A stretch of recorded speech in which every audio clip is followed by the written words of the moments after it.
हे guys, welcome back. Devesh Mishra के साथ आपके बीच हाजिर हो चुका हूं 69,000 के साथ, बहुत मुद्दों के साथ। चलिए शुरुआत करते हैं। मैं समझ सकता हूं कि आप लोग मेरा इंतज़ार भी कर रहे होंगे, काफ़ी लोग मेरे जो शुभचिंतक हैं।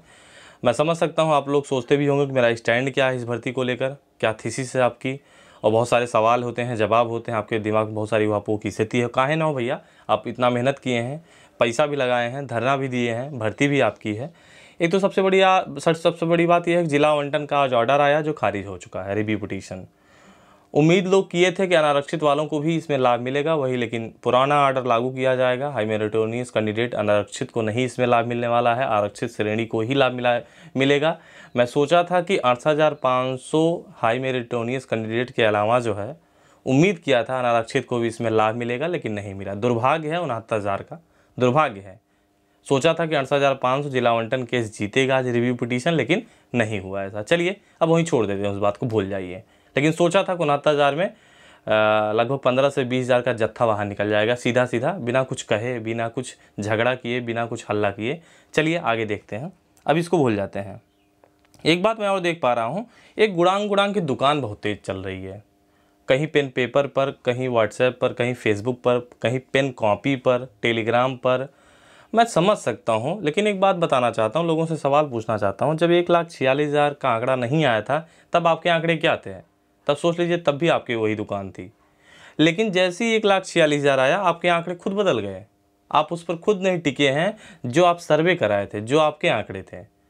अब आज भी 1,46,000 है, 1,46,000 है। मैं देख पा रहा हूँ कई लोगों की दुकान ऐसी है, 2 दिन पहले कुछ आंकड़े थे, लेकिन 2 दिन बाद कुछ आंकड़े बदल गए। यार आपके आंकड़े हैं क्या हैं? मैं इन आंकड़ों पर विश्वास नहीं है मुझे।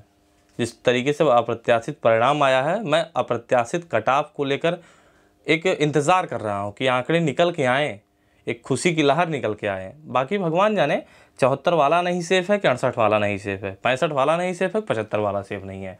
देखिए, अभी किसी पर विश्वास ना करें, अंधविश्वास। कोई अगर आपको आंकड़ा बताता है, अब तक आंकड़ा बहुत बता चुके हैं, मुझे इन आंकड़ों पर बिलीव नहीं है।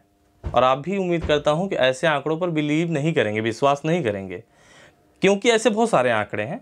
अभी इस भर्ती को लेकर क्या स्टैंड है, वो सिर्फ आंकड़े ही बता सकते हैं जो गुप्त हैं। जब तक उसकी पीडीएफ अपनी आंखों के सामने नहीं आएगा, उन आंकड़ों की पीडीएफ आएगी ना, ऐसे बहुत सारी चीज़ें आपके निकल के सामने आएंगी। चलिए उस पर कुछ चर्चा करने आए, फिर गुणांक का फिर बोलूँगा कि गुणांक पर मत विश्वास करें अभी किसी पर। कोई देख रहा है 72 पॉइंट समथिंग बता रहा है जनरल की, कोई ये बता रहा है 71 वाला ओबीसी नहीं सेफ है। आप समझते होंगे। तो बहुत सारे दुकान हैं, बहुत सारे उनके जोन हैं, बहुत सारे सेफ गुणांक बताएंगे, भगवान जाने। देखिए, ये 4 बात करने आया हूँ। इस भर्ती से यदि 4 बड़ा जत्था निकल जाएगा तो उम्मीद करता हूँ, जिन पर मुझे बहुत पूर्ण विश्वास है।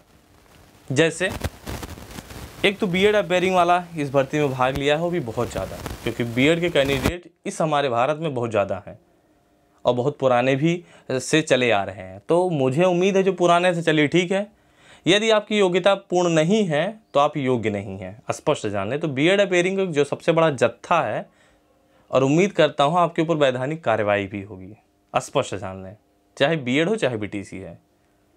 तो बीएड का जो सबसे बड़ा जत्था अपेयरिंग वाला इस एग्ज़ाम में प्रतिभाग किया है और पास भी हुआ है, क्योंकि होनहार टैलेंट किसी की मोहताज नहीं होती। कहीं कहीं में आप देखते होंगे 10वीं पास लड़का भी जो है आईआईटी निकाल लेता है। तो स्पष्ट जान लें, बीएड अपेयरिंग वाले, अगर आप थोड़ा सा भी जिला आवंटन को लेकर सोचें, आपकी डिग्री डिबार कर दी जाएगी। उम्मीद करता हूं आज शाम तक 2-3 चीज़ें निकल के आ जाएंगी, जिस पर चर्चा करने आया हूं, जो मुझे अंदर की बातें पता चली हैं। शाम तक का इंतज़ार कर लें, बहुत सारी ऐसी चीज़ें निकल के आएंगी। उसके बाद एक सबसे बड़ा जत्था है बीएड अपेयरिंग, भाग लिया इस भर्ती में, कम नहीं है, चाहे 2,000 है, 5,000 है, 8,000, कुछ भी हो सकता है। आंकड़ों पर बता दूं, अभी आंकड़े नहीं मुझे मालूम है, किसी को नहीं मालूम है। लोग तुक्का मारे वो अलग बात है। मेरी थीसिस लगातार चल रही है, सुबह से शाम इसी में बीत रहा है। लेकिन मैं आपको कहूँ कि नहीं आ रहा आप अनसेफ हैं, नहीं आ रहा आप सेफ हैं, ये हमसे नहीं हो पाएगा। मैं तुक्का नहीं मार सकता। उसके बाद बीटीसी 2015 बैच बताना चाहता हूँ, मैं सुबह ही वीडियो में स्पष्ट किया था, मेरी बात सिर्फ उनके लिए थी जो फेल थे।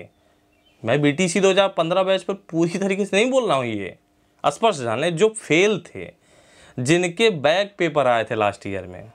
अब सोच लीजिए, जो तो अपूर्ण है। अब बीटीसी 2015 बैच पहले आया, वो तो पूर्ण है ही, लेकिन बीटीसी 2015 बैच जिनके एग्ज़ाम जानते हैं लास्ट ईयर में फेल हैं, लास्ट ईयर मतलब लास्ट सेमेस्टर में, लेकिन तभी उन्होंने प्रतिभाग किया इस भर्ती में। पता चला तो रिजल्ट तो बाद में आया ना, बाद में मतलब एकदम करीब आया जियो के, लेकिन आपने फॉर्म तो पहले फिल कर दिए हैं, फिल कर दिए तो आपने एग्ज़ाम भी दिया और बाद में पता चला कि 35,000 फेल हो चुके हैं BTC 2015 बैच। लेकिन तैयारी भी आपने पूर्ण किया, फॉर्म भी डाला, बाद में पता चला कि आप फेल हैं, बाद में ये पता चला कि आपके बैक आए हैं एक सब्जेक्ट में। तो आप इस भर्ती से बाहर हैं ना, आप इसको काहे नहीं मानते। बात हमारी उनके लिए स्पष्ट जान लें जो फेल हैं, बैच से नहीं मतलब हमें, वो चाहे BTC 2014 बैच के भी कैंडिडेट काहे ना हो, अगर आज तक वो नहीं पास हो पाए हैं तो इस भर्ती में योग्य नहीं है, क्योंकि आपके पास योग्यता पूरी नहीं है। स्पष्ट जान लें, एक कट ऑफ डेट होती है, नहीं कट ऑफ डेट होती है, नियम नियमावली भी नहीं होती है, ये नियम होता है कि अंतिम डेट के पहले आपके पास सारी योग्यता होनी चाहिए, तभी आप योग्य हैं। बाकी नियम नियमावली बहुत बता चुका हूँ, स्पष्ट जान लें। इस भर्ती में सबसे ज़्यादा है मुझे लगता है BTC 2015 बैच के ऐसे कैंडिडेट जो फेल हैं अंतिम सेमेस्टर, जिनके बैक पेपर आए हैं लास्ट सेमेस्टर में। इस भर्ती में मुझे लगता है इनके लिए शासन से बढ़िया से बात करके 2 मुद्दों पर एक नोटिस जारी होना चाहिए। उम्मीद करता हूँ ऐसा होगा भी, फिलहाल नहीं होगा तो वैधानिक कार्रवाई होगी, स्पष्ट जान लें, डिबार कर दिए जाएंगे इस भर्ती से जीवन भर के लिए। आगे 68,500 को NOC ना मिले, मैं चाहता हूँ, उम्मीद करता हूँ जितने भी बुद्धिमान प्राणी हैं, अगर बहुत होता है ठीक है, महिलाएं यानी कि हमारे बहनें जो दूर दराज हैं करवा सकती हैं 2, 4, 5, 10, लेकिन जो अभी अंदर से बात पता चली है, अंदर की बात, आज इसके लिए शायद शासनादेश भी जारी हो सकता है कि NOC नहीं मिलेगा, स्पष्ट जान लें। उम्मीद करता हूँ आज नहीं तो कभी भी जारी हो सकता है, लेकिन उम्मीद हमें, और शाम तक ये भी उम्मीद है कि शाम तक कुछ शासनादेश आने वाले हैं बहुत सारी चीज़ों को लेकर, ठीक है। तो सबसे बड़ा जत्था जो 68,500 में लगभग सबसे बड़ा जत्था 15,000 के करीब, जब मैंने आपको सुबह दिखाया, ये निकल जाएं। शासन प्रशासन से लगातार इस पर चर्चा बनाए रखें। देखिए इस भर्ती में अगर आपको जगह बनानी है, हम एक कमरे में नहीं जगह बना सकते हैं, कोशिश ये रहे कि हमारी जो बॉन्डिंग होनी चाहिए वो शासन से अच्छी बैठनी चाहिए। आप अपनी बात डिलीवर करें। मुझे याद है कि 68,500 का जब एग्ज़ाम हुआ था, हम लोग TT 2017 का जानते होंगे, क्वेश्चन बहुत विवादित रहा, 14 प्रश्न, जिसमें रिजवान काफ़ी कुछ फेरबदल भी किए 14 प्रश्न को लेकर, आउट ऑफ सिलेबस पे बहुत ज़्यादा मार किए। आप 69,000 में क्या हमने TT 2017 में देखा, तो हम लोग एक डर गए। 68,500 का जब उत्तर कुंजी आया, तो लिखित था, तो हम लोगों ने, मुझे लगता है कि सब एकदम से जो प्रश्न विवादित थे, सबके प्रश्नों के उत्तर हम लोग बटोर के PNP पर जाकर दिए कि सर इसको भी उत्तर कुंजी में बना लीजिए, हो सकता है कि लोग विवाद खड़ा करें। तो शासन से कितनी हमारी अच्छी बॉन्डिंग है ये डिपेंड करती है। डिपेंड का मतलब आप लगातार टच में रहें कि सर ऐसे कुछ अवांछनीय तत्व हैं, इस भर्ती को फंसा देंगे उत्तर कुंजी को लेकर 68,500 के। तो हुआ आखिरकार, हम लोगों ने दिया, कुछ भी नहीं हुआ 68,500 के उत्तर कुंजी को लेकर, आज तक कुछ नहीं हुआ और आगे भी कुछ नहीं होगा। लेकिन आपकी बॉन्डिंग कैसी होनी चाहिए इन सब मुद्दों को लेकर, अब तक कुछ भी शासनादेश नहीं जारी हुआ। अंतिम चीज़ें, इस अन्य राज्यों के लिए सीटें फिक्स हों। मानता हूँ, मैं जानता हूँ, कई बार देखा हूँ, हाई कोर्ट का आर्डर है कि आप किसी को रोक नहीं सकते हैं, एक नियम नियमावली के तहत, नियम नियमावली भी आपका नहीं है तब भी आप रोक नहीं सकते। तो सीटें फिक्स कर दो, इनके लिए 5% पूरी सीटों का, इनके लिए पूरी सीटों का 10%, ठीक है। यदि नहीं मिलेंगे इनको हम अपने वाले में जोड़ लेंगे, यानी अपने भर्ती में जोड़ लेंगे। यदि ये बच्चे नहीं मिलते हैं 5% बहुत ज़्यादा देना चाहिए, क्योंकि ये हमारा बहुत बड़ा राज्य है। उम्मीद करता हूँ ऐसा कुछ होना चाहिए प्लान, क्योंकि आपको बताऊँ, जब भाई ये PDF निकल के आएगी ना, तब उसी दिन पता चलेगा कि अन्य राज्यों से कितने लोग आए हैं इस भर्ती में। जब 41,000 में इतने लोग आ गए थे, 100, 200, 300, 400, 500, तो ये तो 69,000 है, ये 69,000 है। अब तो CTET हर कोई पास करके बैठा है और फॉर्म फिल किया है। आजकल हर कोई आगे चला जा चुका है।